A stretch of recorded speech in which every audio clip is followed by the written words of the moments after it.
when Gavin Newsom did agree to sign the bill for slave reparations. And it's like, so the state of California wants to pay money to pay people who were never slaves to be paid for by people who never owned slaves in a state that never had slaves.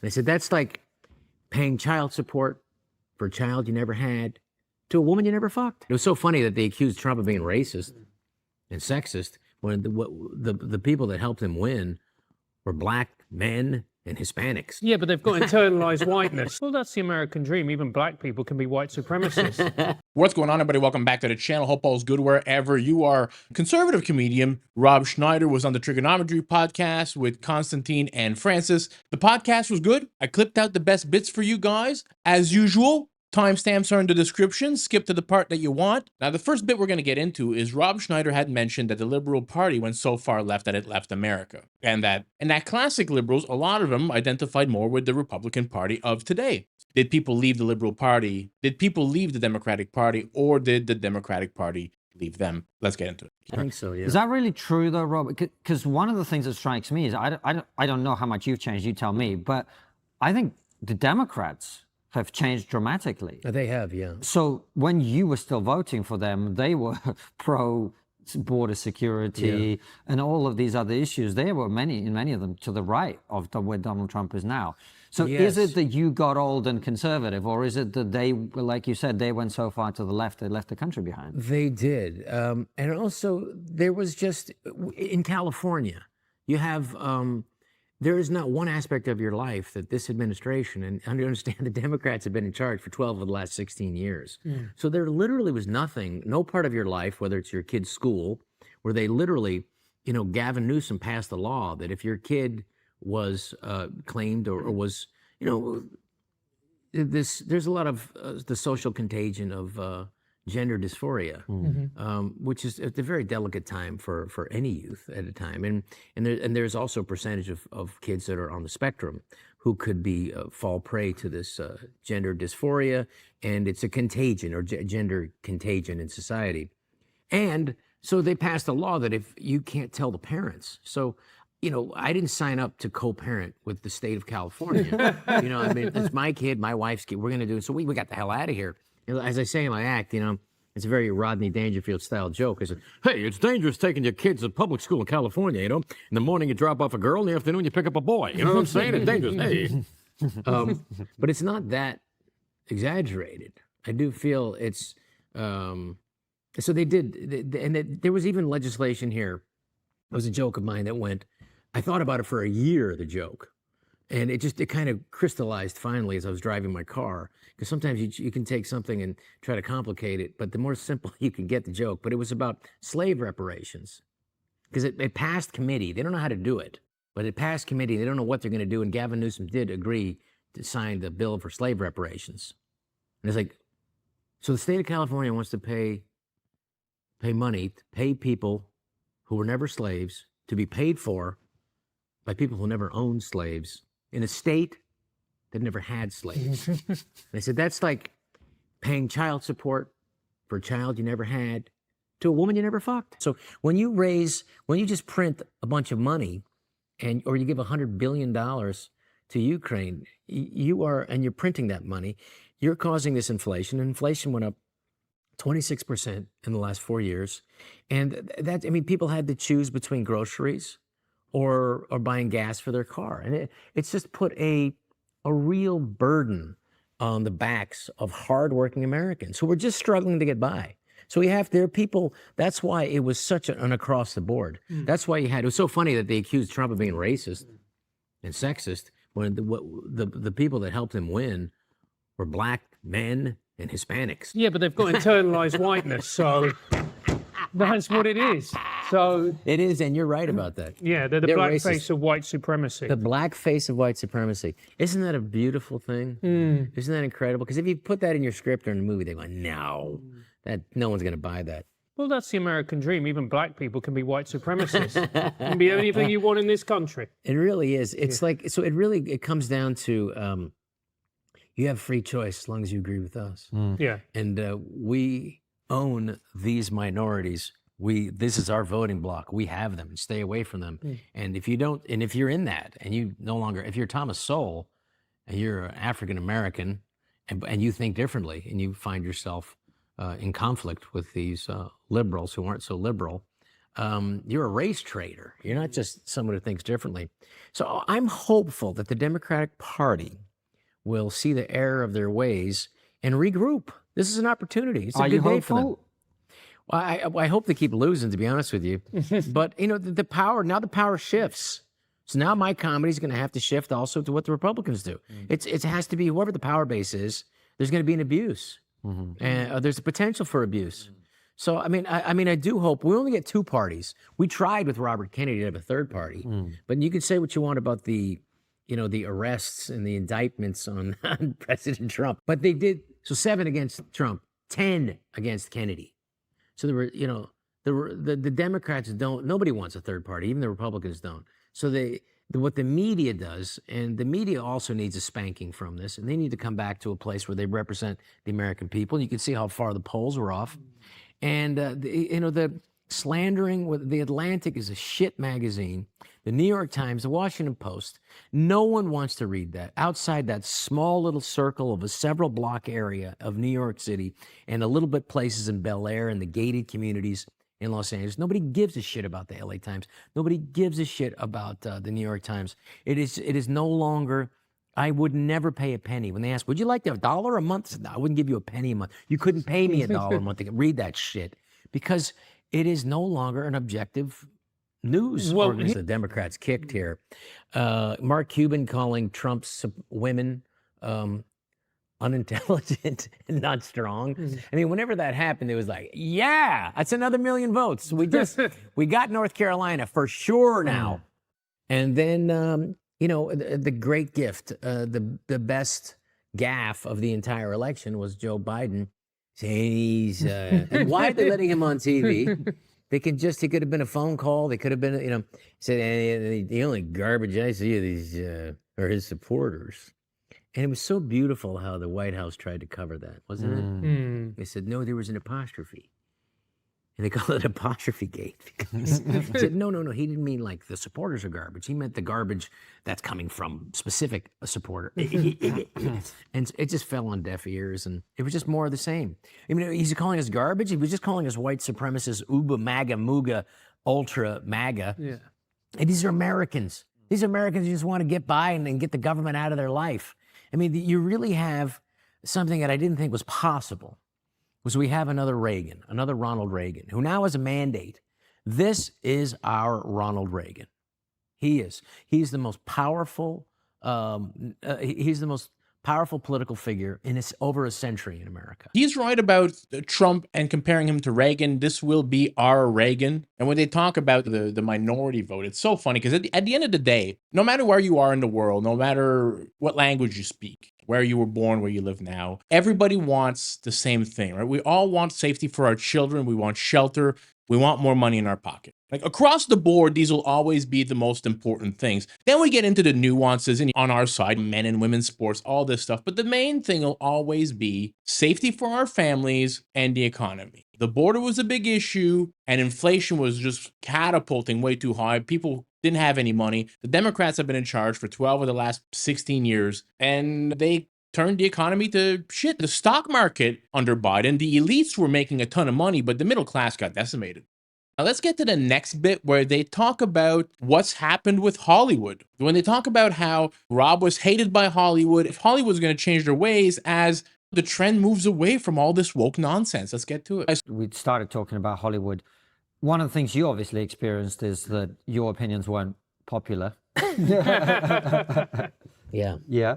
Yeah. Do you think this is going to sound like an incredibly naive question, but do you think these people are now going to look at it and kind of go, "Oh, maybe I was the asshole here"?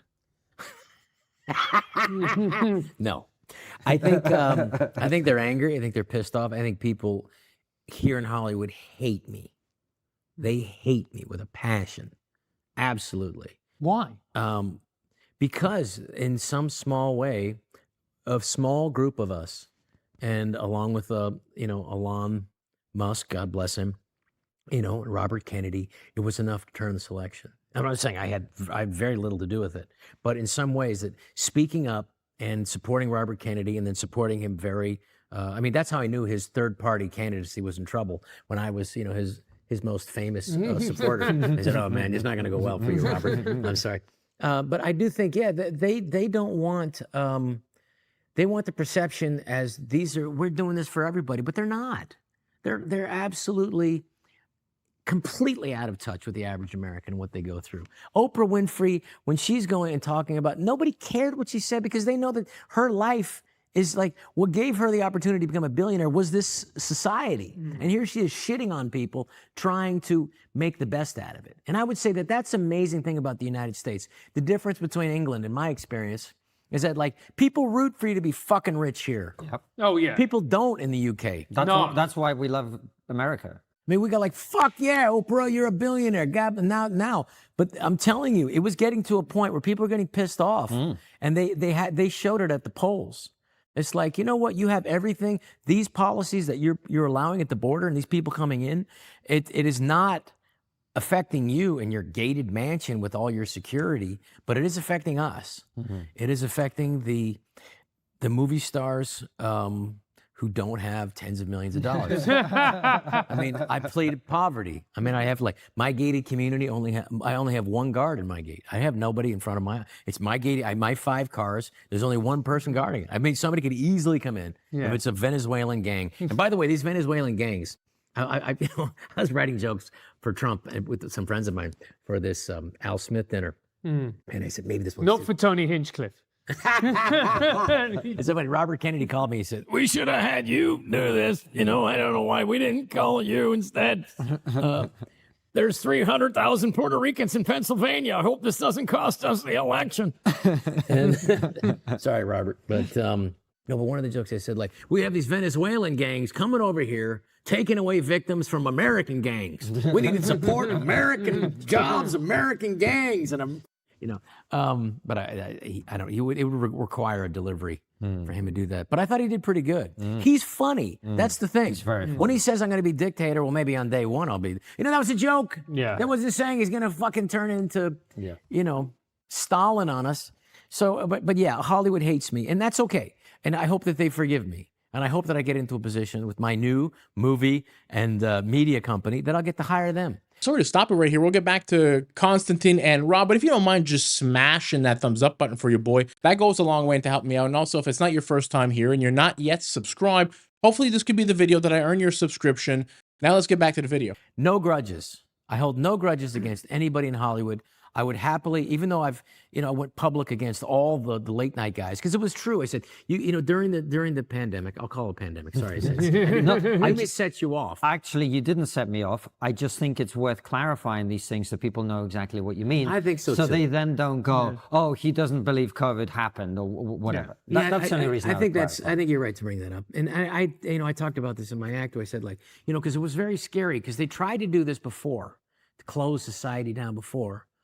With what was it called? The pandemic of the 2000, and it was like the swine flu. Right. Oh, SARS. Are you talking about? SARS, yeah. And the first one they got to shut down, but like 50 people died from the vaccine, and they shut it down. Whereas they didn't really necessarily care or check to what happened this time. Yeah. So that's and everybody they didn't fall for it then because they didn't have the phones. They didn't have the information, and you can scare the shit out of people enough with your phones. Remember those signs we had signs all over the freeway that said, you know, mask up, America, take the fucking shot, you know, save grandma.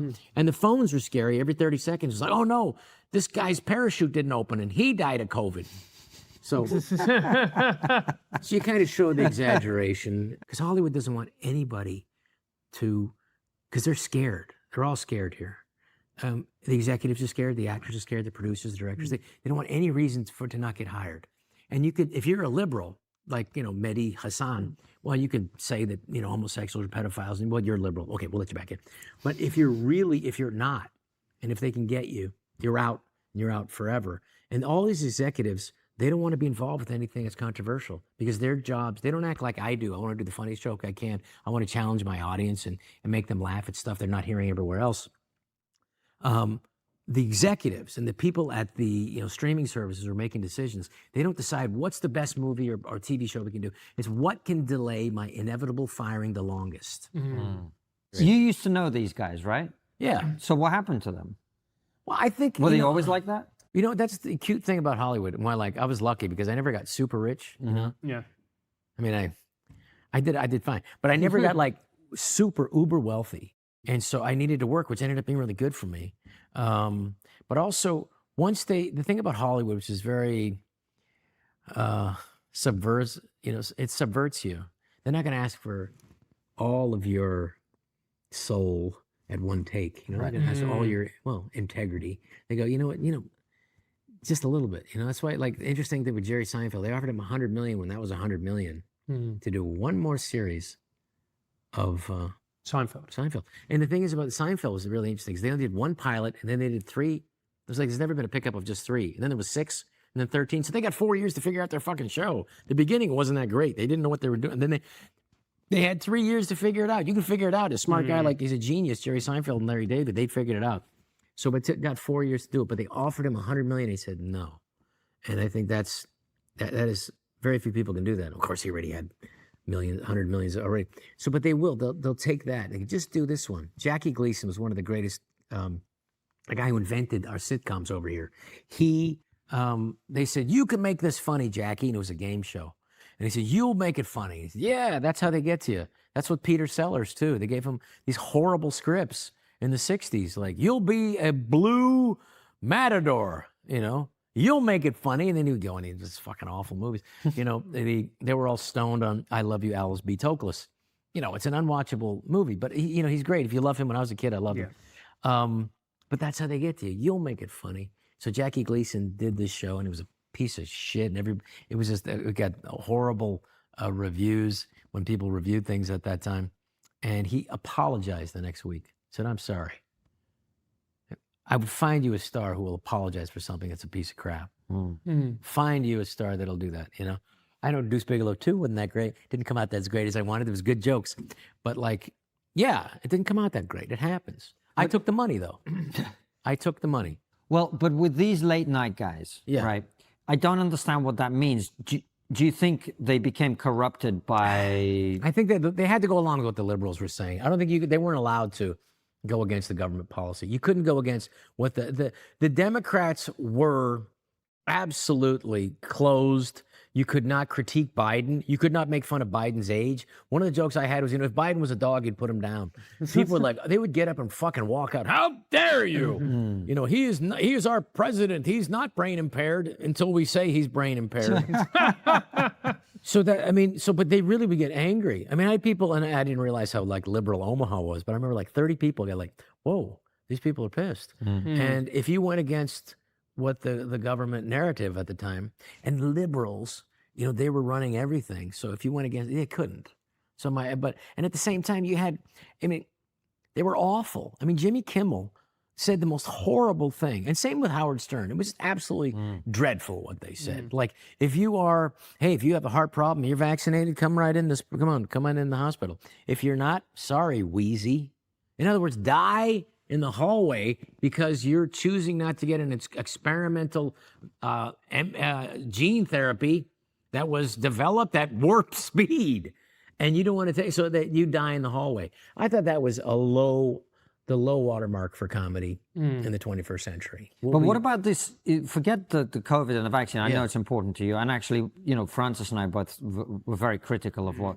you talk about comedy in general? Well, I just mean that there's a kind of clustering of opinion. Like you made the point that there is no uniqueness to it. Well, they wouldn't go after the power base. Until Jon Stewart sat next to Stephen Colbert and said, the Wuhan virus probably came from the Wuhan Institute. Right. And he was like, what? Because nobody was allowed to talk about that. We all got kicked off Twitter. And we got kicked off Facebook because of saying that. Yeah. We were all excommunicated from the Church of Liberalism. But when he was one of their own. And so he was able to say he was big enough to say it. Yeah. But I guess Jon Stewart to me is a very good example on this Tony Hinchcliffe thing. He came out and defended Tony. He defended Tony. Yeah. Bill Maher, you know Bill Maher, you may agree, disagree, whatever, but that's him. But Bill Maher is another Trump. There's something that happened with Trump. And it happened to liberalism. For people who are, I mean, when they say Trump derangement syndrome, I always thought that was an exaggeration, but no, it makes people crazy. And I really think, like, I was in an elevator with Alec Baldwin, Donald Trump, Melania, and his Alec Baldwin's wife, and then my wife. We're all laughing in the elevator 10 years ago at Saturday Night Live's 40th anniversary. And then, you know, they were all loving him. Oprah loved him, and everyone, until he ran for president, and they fucking hated him. He suddenly became the Antichrist. He became, so it was just, it was a thing that spun out. And I remember a friend of mine was an international banker. He was having, he was, you know, at a function with the head of the executive, with the publisher in chief of the New York Times. And this was, I guess, 4 years ago. And he said, is it possible for you to be objective about the coverage of Donald Trump?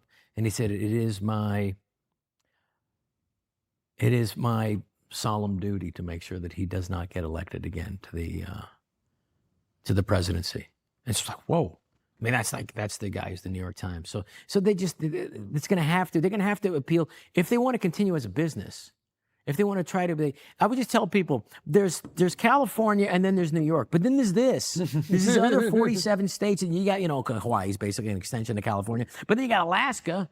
You know, it's hard to get to. It's basically, you know, it's basically Russia, but you have this whole group of people that don't feel that they're being served to. Nobody in that 48 watches late night TV. Yeah. I mean, very few people that would. They don't care. I mean, those shows are going to be gone. They won't exist in 2 years. I wish we can get to a point where we can trust the media again. I think we've been lied to so much by quote unquote experts. That's why we don't actually trust the real experts in certain fields anymore. We just feel like they're all lying to us. And it would be nice to get to a point where both parties are sensible. We're so divided. The party of common sense, which is the Republican Party right now, and then there's the really crazy progressive left, and that doesn't appeal to most people, being that progressive. There was a time in history when both parties were not that far apart from each other on the big topics. It's definitely not that way now. Now, I don't want the Democrats to be in power again anytime soon. Now, listen, I don't think they will be. After Trump, we're going to get 8 years of JD or Marco Rubio or whoever decides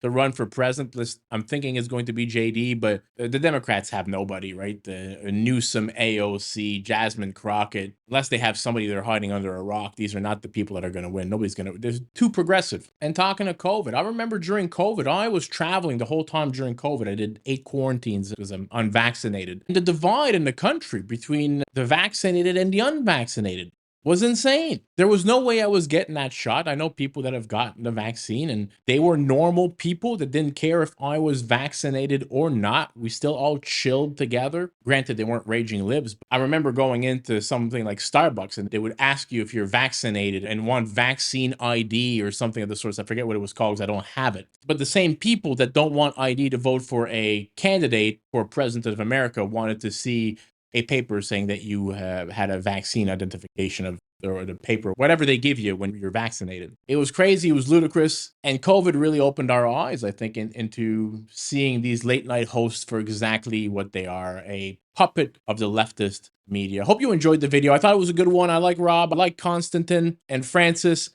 If you enjoyed it, smash the thumbs up button for your boy. Consider subscribing to the channel. Help it grow. Catch you in the next one. Peace out, everybody.